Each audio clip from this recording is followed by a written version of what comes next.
मैं हूं विश्व मोहन। स्वदेश खबर में आप सभी का स्वागत है। सबसे पहले बात डीजीसीए यानी डीजी सिविल एविएशन ने एयरलाइन कंपनियों को बड़ी चेतावनी जारी की है। दरअसल डीजीसीए को ऐसी शिकायतें मिल रही हैं कि समय से एयरपोर्ट पहुंचने वाले बहुत सारे यात्रियों को भी विमान में प्रवेश नहीं करने दिया जा रहा है, जिससे यात्रियों को परेशानियों का सामना करना पड़ रहा है। डीजीसीए को ऐसी भी जानकारी मिली है कि यह सब जानबूझकर किया जा रहा है।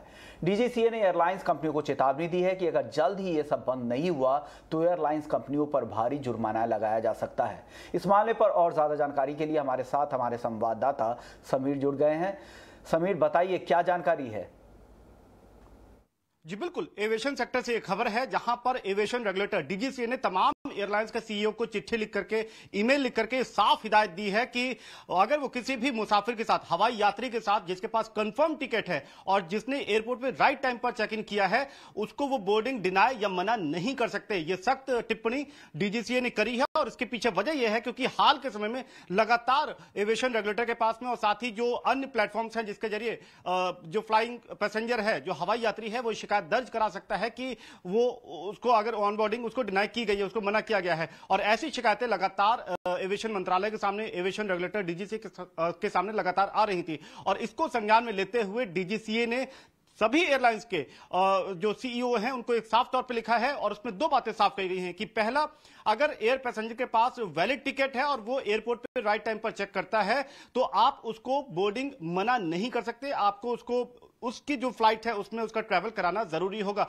और अगर ऐसा एयरलाइन करने से मना करती हैं या कोई लापरवाही करती हैं तो एयर पैसेंजर को कंपनसेशन देना होगा और साथ ही अगर कोई वैकल्पिक अरेंजमेंट करना है तो वो भी करना होगा। और इसके पीछे का पूरा गणित यह है क्योंकि ये भी देखा गया है, डीजीसीए ने यह पाया है कि कई एयरलाइंस क्या कर रही थी कि अपनी फ्लाइट को ओवर बुक कर रही थी, जो तय सीट है उससे ज्यादा की बुकिंग करती हैं और उसके बाद जब एन मौके पर हवाई यात्री जब एयरपोर्ट पहुंचता है तो कुछ वो यात्रियों को वो बोर्डिंग डिनाई करती हैं। तो ऐसे में डीजीसीए की सख्त टिप्पणी, जाहिर तौर है कि यहां पर कोशिश यही है कि जो पैसेंजर के राइट्स हैं, उनकी जो मूलभूत अधिकार है, उनकी सुरक्षा के लिए, उनकी संरक्षा के लिए यह कदम उठाया गया है। और अब यहां पर पैसेंजर्स को भी इस बात के लिए साफ तौर पर कहा गया कि अगर उनकी कोई गलती नहीं है तो वो राइट प्लेटफॉर्म पर जाकर के अपनी शिकायत दर्ज करा सकती हैं, कंपनसेशन के लिए एंटाइटल्ड है। और अगर ऐसा नहीं होता है तो डीजीसीए आगे जाकर के उस संबंधित एयरलाइन के खिलाफ कोई बड़ा एक्शन भी ले सकती है। जी शुक्रिया समीर, पूरी डिटेल्स देने के लिए। यानी एक एयर पैसेंजर्स के लिए काफ़ी अहम खबर है। चलिए आगे बढ़ते हैं और आपको बता दें कि ओएनजीसी पवन हंस में स्टार 9 मोबिलिटी को अपनी 49% हिस्सेदारी बेचने की पेशकश कर सकती है, जिसको लेकर लेटर ऑफ इंटेंट अगले हफ्ते तक इशू हो सकता है। और ज़्यादा डिटेल्स के साथ हमारे सहयोगी मेघना जुड़ गई हैं। मेघना, बताइए। जी बिल्कुल, स्टार 9 मोबिलिटी को याद रखिए कि दीपम ने रिसेंटली अनाउंस किया था as the winning bid Pawan Hans के लिए। तो जो हमारे सूत्र अब जानकारी दे रहे हैं कि जो लेटर ऑफ इंटेंट है इसका वो अगले हफ्ते तक इशू हो सकता है। और ये सूत्र जानकारी दे रहे हैं कि ये याद रखिए कि ओएनजीसी का 49% स्टेक है पवन हंस में।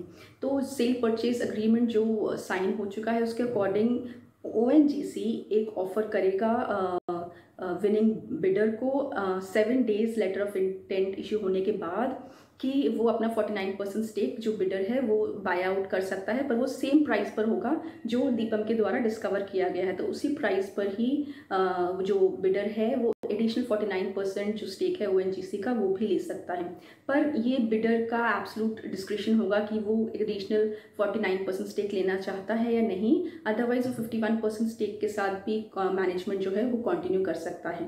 पर बिडर के पास भी 7 डेज होंगे उसके बाद डिसाइड करने के लिए कि जो ओएनजीसी ऑफर करेगा वो उस ऑफर को एक्सेप्ट करते हैं या नहीं। तो ये देखना बाकी रहेगा। जब अगले हफ्ते लेटर ऑफ इंटेंट इशू होगा उसके अप्रॉक्सीमेटली 7 डेज के अंदर ओएनजीसी अपना ऑफर करेगा और उसके 7 डेज के अंदर बिडर डिसाइड करेगा कि वो उसका ऑफर एक्सेप्ट करते हैं या नहीं। ये याद रखिए कि ये कंसोर्शियम है 3 कंपनीज का और जो बिड जो डिसाइड हुई है वो अप्रॉक्सीमेट ₹211 करोड़ में हुई है। तो जो ओएनजीसी का ऑफर रहेगा वो उसी रेशियो में उससे थोड़ा सा कम रहेगा। तो ये देखना बाकी रहेगा कि जो बिडर है वो ओएनजीसी का ऑफर एक्सेप्ट करते हैं या नहीं। ओके जी, शुक्रिया मेघना पूरी डिटेल्स देने के लिए। चलिए अब आपको बता दें कि आम आदमी के लिए खाना पकाना और भी महंगा हो गया है। कमर्शियल एलपीजी के बाद अब डोमेस्टिक एलपीजी सिलेंडर के दाम में भी इजाफा कर दिया गया है। 14.2 किलोग्राम के डोमेस्टिक एलपीजी सिलेंडर के दाम में 50 रुपए की बढ़ोतरी की गई है। ये बढ़ोतरी आज से ही लागू हो गई। अब राजधानी दिल्ली में 14.2 किलो के डोमेस्टिक एलपीजी सिलेंडर की कीमत करीब 1000 रुपए प्रति सिलेंडर हो चुकी है। इससे पहले घरेलू एलपीजी के दाम 22 मार्च को 50 रुपए बढ़ाए गए थे। अप्रैल माह में इस सिलेंडर की कीमत में कोई इजाफा नहीं हुआ था। 1 अप्रैल को 19 किलो के कमर्शियल एलपीजी के दाम में 250 रुपए का इजाफा हुआ था। वहीं 1 मई को इसके दाम में 102 रुपए 50 पैसे की बढ़ोतरी हुई थी। अब दिल्ली में कमर्शियल एलपीजी सिलेंडर की कीमत 2355 रुपए 50 पैसे हो गई है। बहुत दिक्कत का सामना करना पड़ता है। एक तो गैस के भी दाम बढ़ा दिए, दाल चावल सब चीज़ के दाम बढ़ा दिए। गरीब जाए तो कहाँ जाए? तो सरकार अगर क्या कहते हैं, अगर सरकारपन करेगी तो किस पे करेगी? जनता पे तो करेगी। जब जनता ही क्या कहते हैं, गरीब वो बेचारा हो जाएगा ना। हम लोग के पास कमाई है ना कुछ है, क्या करें हम लोग? इस तरह से गैस के दाम बढ़ते जा रहे हैं तो मेरा बजट बड़ा खराब होता जा रहा है। अनाज पानी में भी दाम बढ़ते जाते हैं, सरसों का तेल भी बढ़ चुका है। अब इस तरह से मेरा बजट ढीला होता है, व्यापार भी चल नहीं रहा है। बताइए, इस तरह से गैस के दाम बढ़ते रहेंगे तो हम महिलाओं का क्या होगा? दिक्कत तो है, क्योंकि गवर्नमेंट को ये देखना चाहिए कि पेंशन वाले बंदों को भी दिक्कत है, जो नहीं कमा रहे हैं, जो मजदूर है, उनको भी दिक्कतें आती है।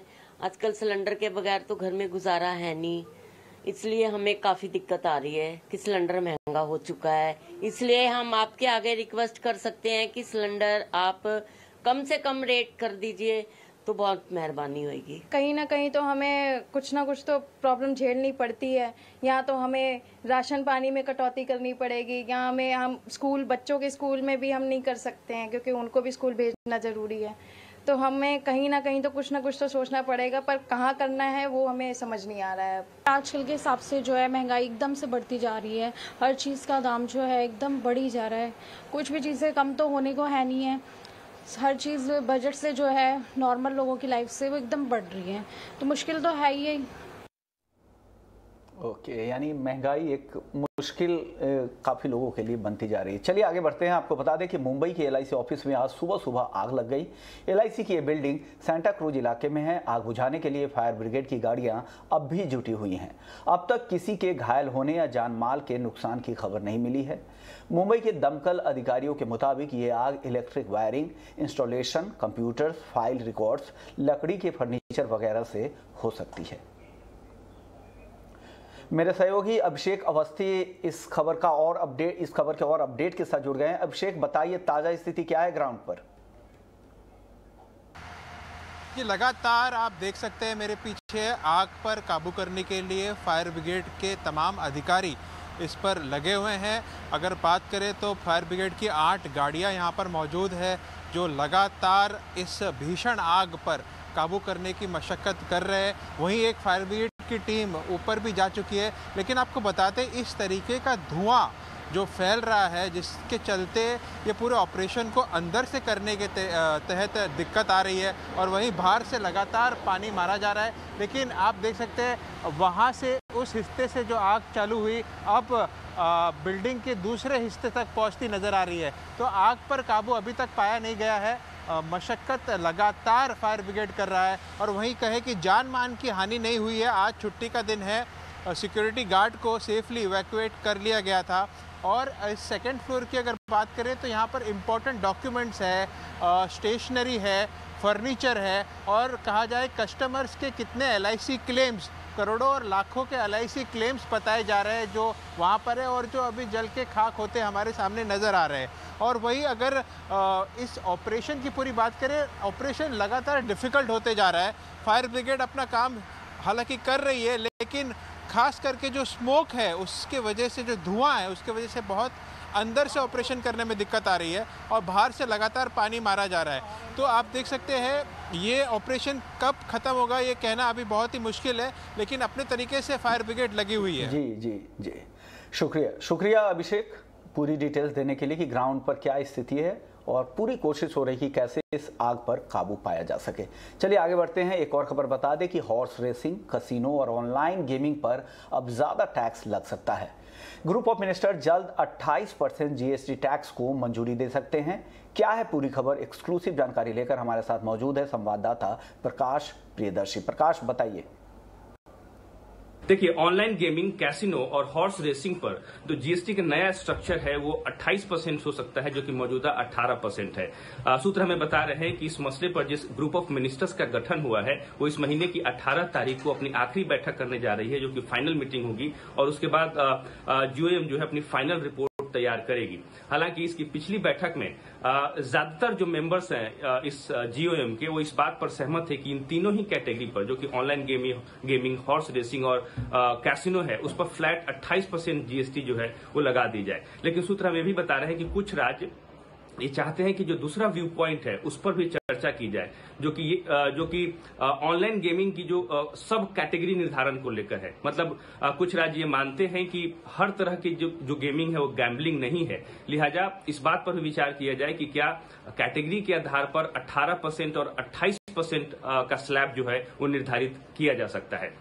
सूत्र ये भी बता रहे हैं कि 18 मई को जो बैठक होने जा रही है उसमें इस बात पर भी विचार किया जाएगा और उसको फाइनल रूप दिया जाएगा कि जीएसटी कैलकुलेशन की मोडालिटीज क्या होगी, उसको किस आधार पर तय किया जाए, वो ट्रांजैक्शन वैल्यू के आधार पर हो या ओवरऑल वैल्यू के आधार पर हो। इसके लिए फिटमेंट कमेटी एक रिपोर्ट तैयार कर रही है और उसको जीओएम जो है अपने अंतिम रूप देगी। साथ ही साथ इसका जो फाइनेंशियल और लीगल एस्पेक्ट क्या होगा, इसके मसले पर भी जीओएम को अपनी राय जो है फाइनल करनी है और फिर इसे जीएसटी काउंसिल के सामने रखा जाएगा। एक बार जब अंतिम रिपोर्ट जीएसटी काउंसिल के सामने रख दी जाएगी, उसके बाद उम्मीद ये की जा रही है कि इस महीने के आखिर तक जीएसटी काउंसिल की बैठक होने जा रही है और वो फिर इस नए स्ट्रक्चर पर अपनी अंतिम मुहर जो है वो लगाएगी। जी, शुक्रिया प्रकाश पूरी डिटेल्स के लिए।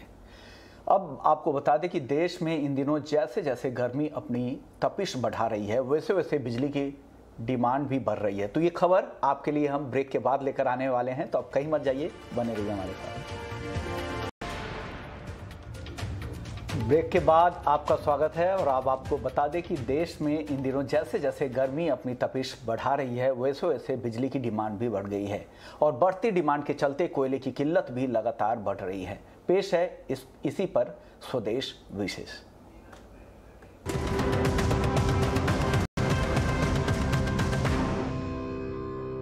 क्या है विशेष?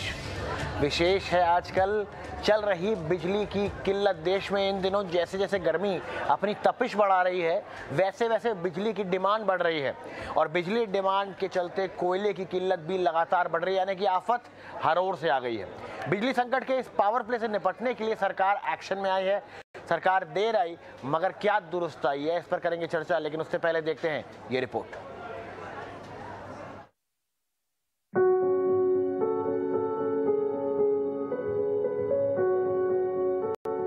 देश में बिजली की किल्लत अब इस स्तर पर पहुंच गई है कि केंद्र सरकार इमरजेंसी मोड में आ गई है। सरकार ने बिजली की कमी को दूर करने के लिए इलेक्ट्रिसिटी एक्ट सेक्शन 11 का बटन दबा दिया है। ये तब किया जाता है जब बिजली की दिक्कतें असामान्य रूप से बढ़ जाती हैं। केंद्र सरकार ने आदेश दिया है कि सभी imported coal based power plant अपनी पूरी क्षमता के साथ काम करेंगे और बिजली पैदा करेंगे। दरअसल सभी इंपोर्टेड कोल के महंगे के चलते ये पावर प्लांट काम नहीं कर रहे थे, क्योंकि जिन राज्यों के साथ उनके बिजली खरीदने के लिए पीपीए यानी पावर परचेस एग्रीमेंट हुए थे, उन राज्यों ने महंगी बिजली खरीदने से मना कर दिया था।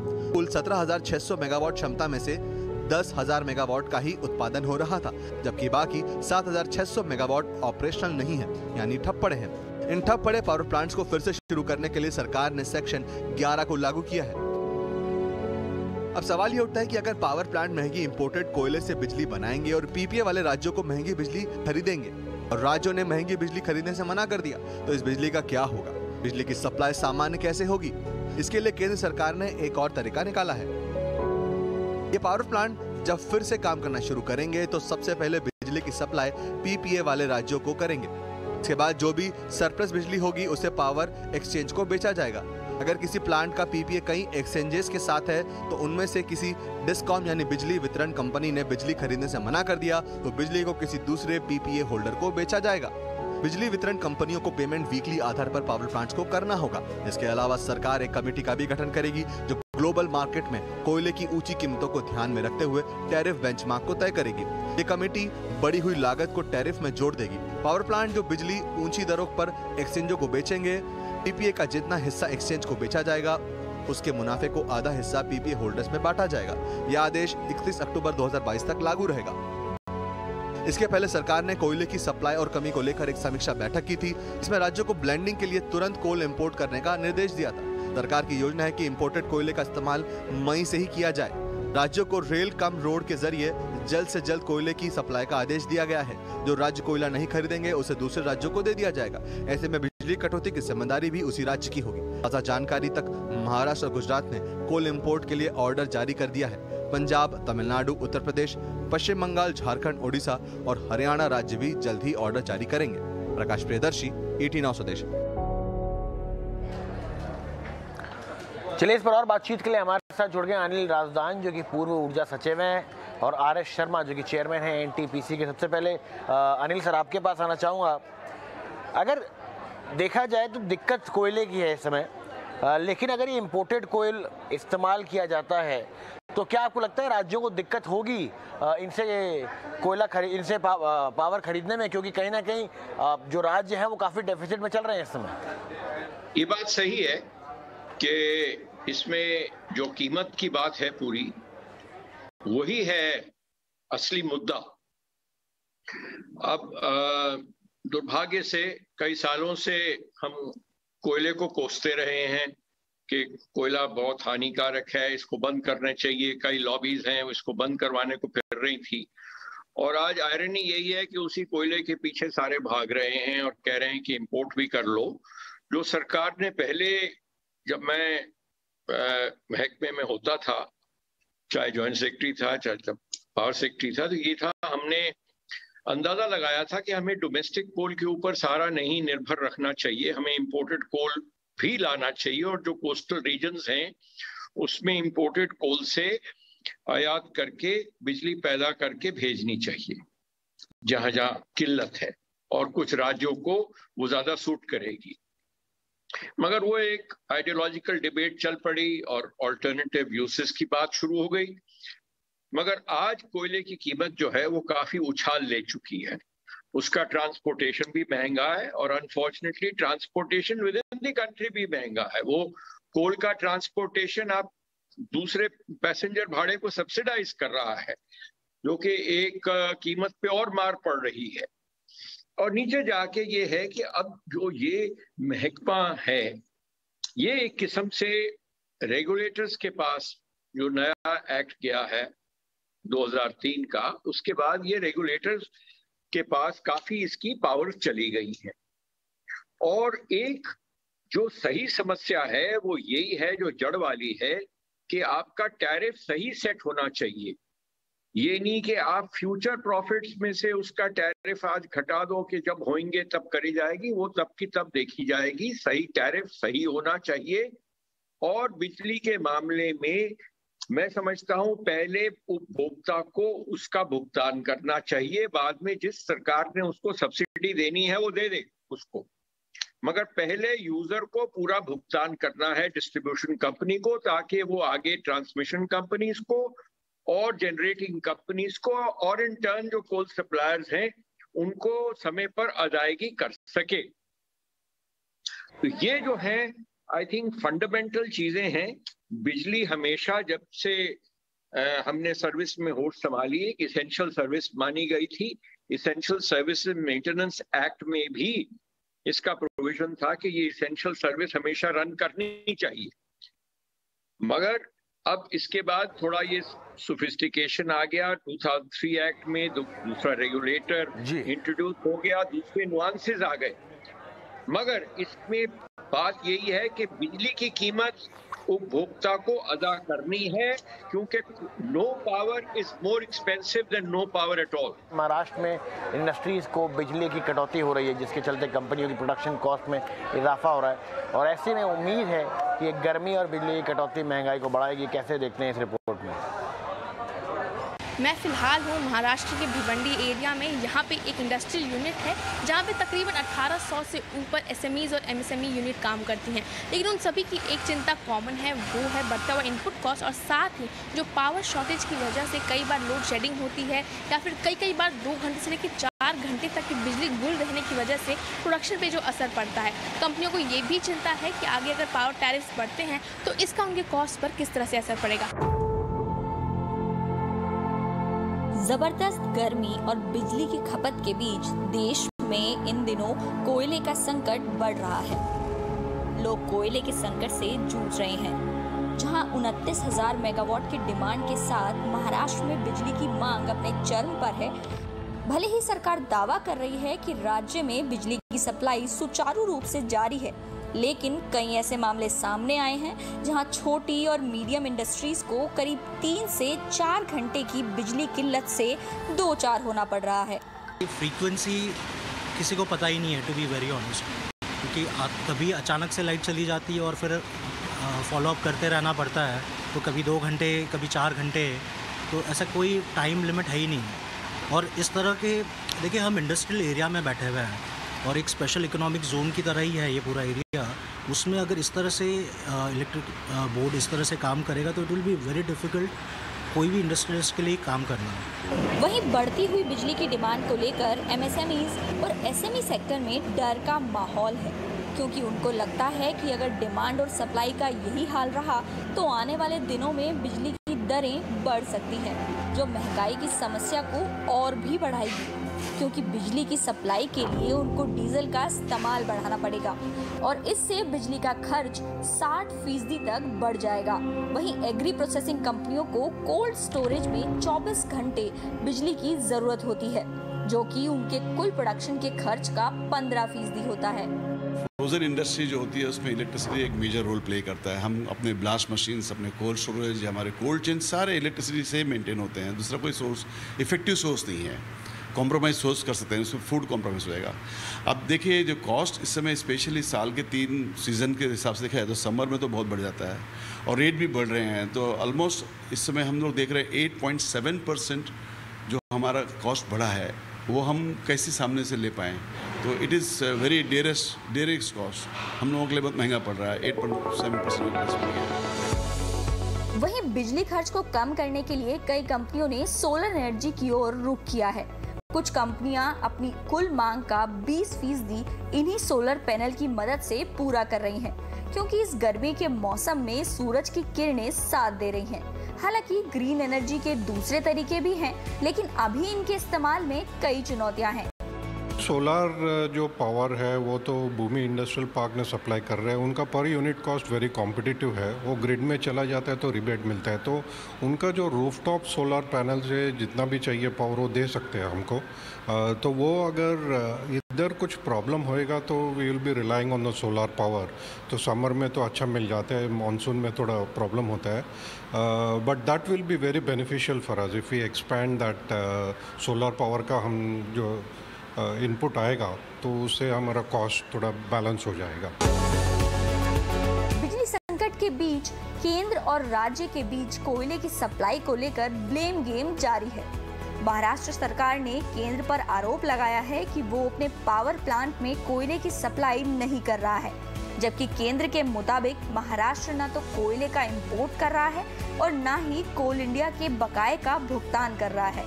बता दें कि अप्रैल 2022 तक महाराष्ट्र में कोल इंडिया का 2600 करोड़ रुपए बकाया है, जो कि सभी राज्यों में से सबसे ज्यादा है। ऐसी कई एमएसएमईज यानी छोटी और मझौली ऐसी कई कंपनियां हैं जिनको 24 घंटे बिजली की ज़रूरत होती है, चाहे कोल्ड स्टोरेज के लिए हो, चाहे अपना प्रोडक्शन जारी रखने के लिए। ऐसी कंपनियों के लिए पावर डिमांड ज़रूर बढ़ी है इस गर्मी के सीज़न में, लेकिन उन्हें एक चिंता ज़रूर है कि आगे चलकर अगर दाम यानी पावर टैरिफ बढ़ते हैं तो उन्हें किस तरह का हिट लेना पड़ेगा। हालांकि कई कंपनियां कहती हैं कि उनके कॉस्ट कंपोजिशन में उतना बड़ा हिस्सा पावर नहीं है, लेकिन फिर भी अगर दाम बढ़ते हैं तो जो ओवरऑल इनपुट कॉस्ट के बढ़े हुए दामों के तले ऑलरेडी दबे जा रहे हैं उस पर असर ज़रूर पड़ेगा।